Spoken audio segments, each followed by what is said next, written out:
What's Zappening Mousetrap? Is I Teslamouse here, your coach of Houston Raichus for my MCL Season 3 Draft Analysis. Now this draft concluded a few weeks ago and the Week 1 match has already been played out, or actually in Week 3. So this is a very late draft analysis, and my Week 1 and 2 matches are also very late to be uploaded. Actually have not done a Week 2 match as of this recording due to some health problems last week. Well, I'll get to that when the Week 2 match rolls around. Anyways, so we all know back in Season 2, I drafted a Sun Rain draft. Comprising of Thunderous T, Charizard Y, Victory Bell, Politoed, Kabuto, stuff like that. But I didn't want to go for a dual draft or dual weather draft this go around. I want to go with some mons that I'm very familiar with and some mons that I do want to try out in this draft. So, with that being in mind, let's get ready to go over what I drafted this season. Now, the object of this season is to make it farther than the semifinals. We lost in the semifinals to Master Roshi back in Season 2, mainly because I did not go for the risky Hidden Power Ice in my Charizard Y, but we're hopefully going to learn from that and be able to go further this season. Anyways, I'm going to go over the draft picks in order because I do have them in order this time. And our first draft pick is Latias. Yes, making its return from Season 2 of the National Pokemon Association, Latias joins us side for Season 3 of the MCL. Now, I drafted Latias mainly to go along with my Fairy Dragon Steel Core and as a Defogger. I also decided to make Latias my designated Z-move user, and the rules are you can have 2 Z-move users this season, no Z status moves, however. So, due to Elias's good type coverage, comprising of a lot of stuff such as Thunderbolt, Energy Ball, Surf, Earthquake even, Shadow Ball, I figured that putting the Z-Stone on it would be a very beneficial thing to do. Now, Latias has a lot of great utility. It can be a Calm Mind attacker, it can be a Defogger, it can be Tailwind support, it can be Healing Wish support. It has really good special defense, good special attack, a good speed tier, alright defense, so it's honestly a really good pick for me. Psychic Dragon gives it a lot of possibilities, a lot of resistances, granted quite a few weaknesses. However, Latias is my choice, my number 1 choice of the draft pick in the MCL Season 3. My second draft choice is none other than Kartana. Now this thing I have no experience using in draft format, however, I have a lot of experience using it in OU. This is by far my favorite Ultra Beast to use in the OU tier as of right now. And my favorite set on Kartana is the Timid Z-Stone set, which comprises of Timid Nature, 19 attack IVs, with 252 speed, 252 HP generally, and Swords Dance plus 3 attacks. Basically, it's Kartana's base attack, which is base 181 by the way, gives it enough power that a minus attack nature doesn't really hinder it that much once you get a Swords Dance up. And when you kill something with Kartana, it gets the speed boost because of the timid nature. Kartana is also my designated Z-move user for that reason I just mentioned, because the timid Kartana set definitely benefits a lot from the Z-Stones. It does get some good coverage moves. It gets stuff like Night Slash, Psycho Cut, and Sword Dance is a great setup move. It can be a possible Defogger if I really need it to, and I don't want Latias to fill that role. However, that's probably not going to happen much, if at all. But yeah, Kartana has a lot of resistances, as Grass Steel is a very good defensive typing, has 2 weaknesses in Fire and Fighting. Now the issue here with its defensive typing is that it is really bad on the specially defensive side, and it doesn't have great HP stat either. It does shine physically defensive, however, but again, special defense is base 31, which means it's probably not going to be taking very many, if any, special attacks even resisted. My third draft pick is going to be GlitchxCity, which is Ground Flying. Now, I wanted a ground immunity that wasn't susceptible to Mold Breaker like Latias is, so I figured GlitchxCity would be the pick. Now, I decided not to go with Lambda T because A, I don't believe I would have been able to have the points for it. Well, actually, I would have. But I decided to go for Lando T because I've already used it in another league, and I wanted to try out GlitchxCity because GlitchxCity does have a lot of utility in itself. Its stats are alright, its speed is pretty decent, its attack is decent, its defense is really good. Its special defense is least to be desired, as is its special attack, but there's a lot of stuff you can do with GlitchxCity. I mean, GlitchxCity is another possible defogger if I really need it to be, and I don't want Latias or Cortana to fill that role. GlitchxCity also gets access to Stealth Rocks and Poison Heal, which means that if it's poison, it recovers 1/8 of its maximum HP per end of the turn. GlitchxCity does have some great setup moves, like it gets Swords Dance, it gets some agility, it gets Baton Pass. It has some decent coverage moves in Stone Edge, Poison Jab, Knockoff, the Elemental Thing, stuff like that.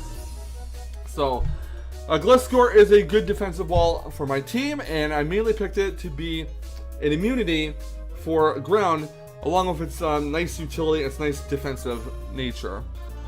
Our fourth draft pick is Raichu. Making its return from Season 1 of the NPA, I decided to draft Raichu, and I decided to draft it over Thunderous T because, honestly, I don't want any more ice weaknesses on my team at the moment. I'm sure I'm going to get another one later on. I might.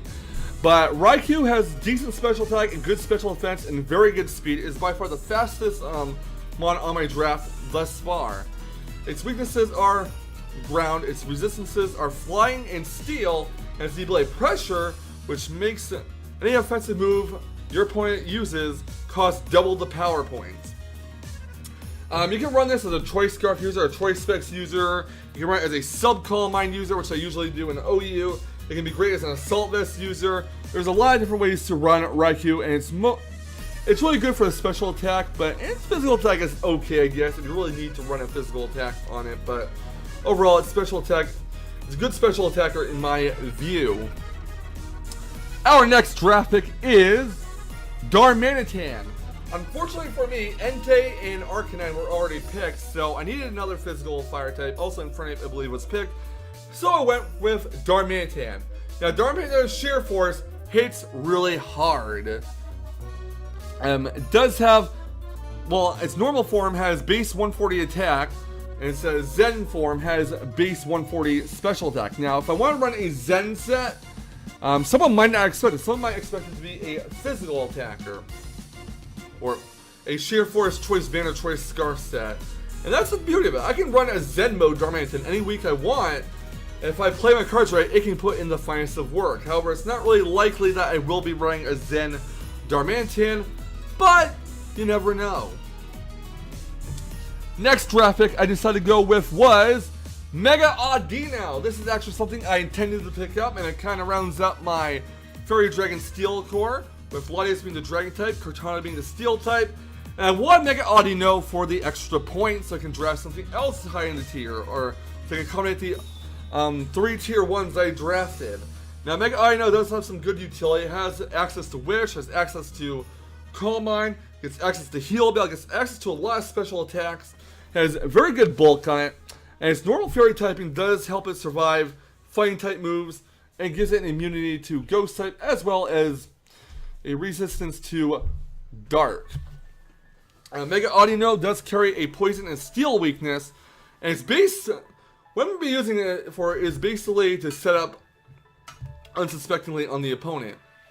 Mega Audino I don't really have that much experience using outside of the NU tier, but we are hoping that it can put in some work in this draft league. Our next draft pick is another mon that is returning from the NPA, and it is Porygon 2, which is returning from the NPA Season 1. I needed some more bulk on my team. I want a way to phase my opponent with Thunder Wave, Toxic, stuff like that. With the Eviolite, Porygon 2 is a really bulky mon. It does have good special attack, has decent defense and special defense, but with the Eviolite, it does give it some more bulk to it. It gets access to all sorts of special attacks such as Thunderbolt, Discharge, Ice Beam, Shadow Ball, even Signal Beam, I believe. It gets access to Trick Room if you want to run some kind of Trick Room draft. I'm not really sure if I'll be able to pull that off, but that's always an option. Porygon 2 did serve me really well in the NPA Season 1, and I'm looking forward to using it again here in the MCL. Next up, we have drafted Qwilfish. This is running out, this is running out my Watergrass Fire Core. Kartana being the grass type, Darmanitan being the fire type, and Qwilfish being the water type. Although it's not really that great of a defensive core, being that two of those three mons in the core are weak to ground and one is hit neutrally. Qwilfish is mainly here to get the Intimidate off, to set up spikes, toxic spikes, phase the opponent of Thunder Wave. It's not going to be used offensively that much, meaning that special attack is kind of bad, but Qwilfish is going to possibly put in some work with setting up spikes and basically forcing the opponent to switches, or forcing the opponent to get hurt when they switch around. The next draft pick for the Houston Raichus is Drapion, another poison type. Now this has more of an offensive presence than Qwilfish. Drapion is a dark poison type with an immunity to Psychic, has the abilities Battle Armor, Sniper, and Keen Eye. Battle Armor basically makes it so it cannot be critical hit. Sniper, I believe, increases the damage of critical hits or increases the critical hit ratio. I'm not sure which one. Has base 90 attack, 110 defense, so that's pretty good. A decent speed tier at 95 speed. Has a lot of good coverage moves such as Rock Slide, I believe, Earthquake, X-Scissor, the Elemental Things, Aqua Tail, stuff like that. I also think Drapion is another possible Toxic Spike setter, and Drapion is good to handle Psychic types and Fairy types. Next draft pick I chose was Yanmega. This is something I've been wanting to test out in a draft league. I want to use this mon so badly. And we have Yanmega here. Yanmega has two great abilities, one so-so ability in Frisk. The ability for Yanmegas are Yanmega is Speed Boost, Tinted Lens, and Frisk. Speed Boost basically makes it so that at the end of each of the turns, it gets gets raised in speed by one stage. Tinted Lens makes it so any not very effective hits that it deals to the opponent have increased damage output. Its abilities are ground, its weaknesses are electric, fire, flying, ice, and rock, and its resistances are bug fighting and grass. Now it has decent special attacks such as Giga Drain, Bug Buzz, Ancient Power, stuff like that. It has good special attack in base 116, so Hidden Power on the Omega can hit really hard. And another mod making its return from the NPA is Malamar from NPA Season 2, which is Dark Psychic. Its immunities are Psychic, its weaknesses are Bug and Fairy, and Malamar has great ability in Contra, making that any stats that would get lowered go up instead. So if my opponent has Sticky Webs out, I just send Malamar out, it gets a boost in speed. If my opponent has an Intimidator and they try to intimidate my Malamar, it gets a boost in attack. There's a lot of things it can do. I actually beat someone in the NPA Season 2 Galactic Elliot with Rest, Sleep Talk, Malamar, Superpower, and Psycho Cut. So this thing is definitely proven its worth to me in the past, and I'm really happy to have it aboard in this draft. So guys, with that being in mind, that is my draft for the third season of the Master Champion League.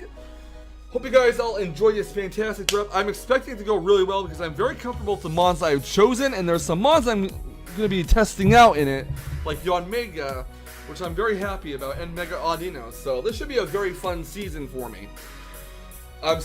Week 1 rather, the team builder for week 1 will go up tomorrow, whereas the battle itself will go up on Wednesday. These are supposed to be done a few weeks ago, but some delays have happened, and I finally got them done, I believe it was last week. So you definitely look out for those. Guys, let me know in the comments what your favorite mon that I drafted was. Let me know what the dark horse of the roster you believe will be. If you guys enjoyed this fantastic draft league analysis, please leave a like, comment, thunderbolt the subscribe button, and I will definitely catch you guys on the next draft league video. And remember, keep riding the Thunder Waves to victory! Okay, thanks, bye.